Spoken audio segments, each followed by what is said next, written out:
నమస్తే అందరికీ. చాలా రోజులైపోయా ఎద్దుల బండిలో పోయి.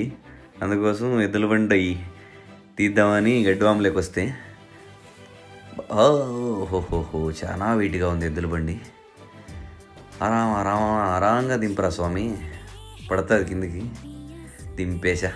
ఇప్పుడు ఆవులు పుట్టుకొద్దామని ఈయనకి చూస్తాను, లేపిస్తాను అనమాదని. ఇది కొత్తగా తెచ్చిన ఆవు. ఇది అంత బాగా పోదనుకుంటాను, అయినా కూడా కట్టి చూద్దామని ఇప్పుతా అన్నాను. ఓహో ఇది చూస్తాను చూడు, గుమ్మేదానిలాగా. అరే రే రే రే రే రే రా రా రా రా రా రా రెండు కాడి కిందకేమో వస్తాండాయి. అబ్బా పెట్టేసి ఓ పని అయిపోయా. బాగా గట్టిగా కడతాను బయటికి పోకోకుండా. చూద్దాం ఇప్పుడు ముందుకు ఎట్లా పోతాండాయి. చాలా చిర్రుబుర్రు అని వస్తాండాయి. లాస్ట్కి వస్తాండాయి, బాగానే పోతాండాయి.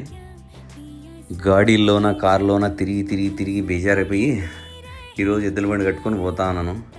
దానికి తోడు పెట్రోల్ డీజిల్ పెరిగే అవకాశం ఉంది. దొరుకుతుందో తెలియదు కదా, అందుకని అందరూ ఎద్దుల బండిలోనే యూజ్ చేయండి.